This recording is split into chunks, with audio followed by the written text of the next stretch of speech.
Hello, this is a review for the movie Poison for the Fairies, or in its original title, Veneno para las hadas. This is a foreign Mexican film featuring Elsa Gutierrez as Fabiola and Patricia Rojo as Graciela. I am consciously making an effort to introduce English-speaking audiences to these foreign films. You know, I am Mexican, this is a Mexican film, and you know, Mexico does not have the greatest horror films, but it does have a list of a few very important films that I believe definitely left a mark in the way future horror films were produced. And you know, this is just a gem. It's a real gem, and here's why. This movie is about Graciela.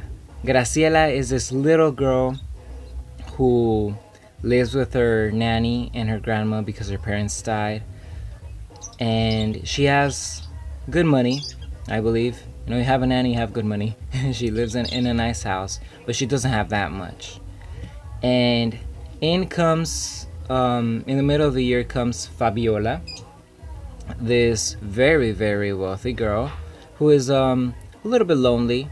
So she becomes friends with Graciela. Graciela, there's this thing about her. She's not just this little girl who lives with her nanny and her grandma and goes to school, and no. She's very much into hexes and witchcraft and demons and anything that could be considered evil. She is so much, I would say, as obsessed with these type of paranormal and surreal. I mean, I don't want to question anybody, I don't want to doubt anybody's powers, but she's involved in all of that. This girl named Graciela. So she becomes friends with Fabiola. And instantly, Graciela takes a liking for Fabiola's material things. You know, she has a nice house, she has pets, she has a lot of things that Graciela wants, and I guess Fabiola finds fascination in Graciela's imagination. But is it imagination? Here's the thing. Graciela is always arguing with Fabiola about the fact that whether or not she's a witch. And the way that she proves to Fabiola, because Fabiola at the end of the day believes her, because Graciela calls her to her house. She's like, "Oh, come hang out with me." She's like, "You know I'm a witch, right?" And Fabiola's like, "No, you're not. Prove it. If you are, prove it." And she's like, "Oh, you'll be scared if you see me as a witch." But Fabiola's like, "Nah, I won't be scared." So Graciela runs upstairs and into her grandma's room, and she's like, "Okay, Fabiola, come up."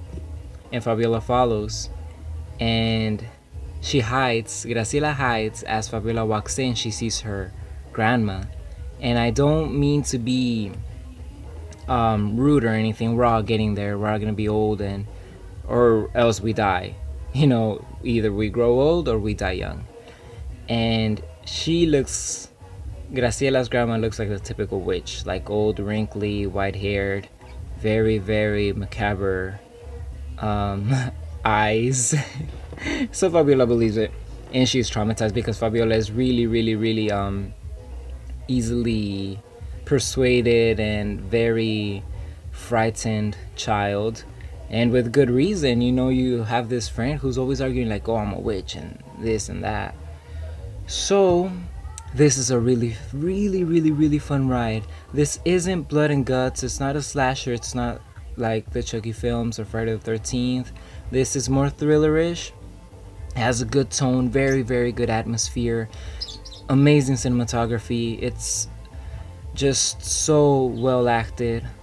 The acting, and I'm just going to repeat myself over and over, the acting is great. These girls are not even 11 years old, I believe. They can't be. They're so young, and they're such good actresses. And you're really going to enjoy their performances, because this movie has this the way it was made, it was Tom and Jerry style. It doesn't show many of the adult characters' faces. I don't believe any of the adult characters' faces. Probably spare of a couple, the grandma included, when there's a scene where they see her face. But other than that, I don't recall many camera time for, much camera time for any of the other adult actors. And that's a shame because they do act really well. You're not really able to see their faces, but their voice, and there are voice actors for a reason. Not everybody could do it, and they do a very good job. So kudos to you guys. And what else? The story, like I said, it's a really fun ride. It's not gonna be your typical horror, but if you're into horror, just watch this because you're gonna like it. Trust me, you're gonna like it. If you're very new to horror, you're probably a teen or something like that, then you might have a hard time. I don't want to be discriminating based on age, but it's just the truth. You're just so used to explosions and special effects. You're not gonna find that here. But if you're into serious films and you could enjoy a serious, well developed, well written, well acted masterpiece, then you're gonna enjoy this one. I am 100% sure. I hate saying that. I take that back. I am 99% sure. I always like to give 1% probability that you won't like it. I rate this film a good 8 out of 10 in its category. Definitely a must watch. And what else can I say about this? Not much. Are witches real? Watch to find out. Thank you for watching.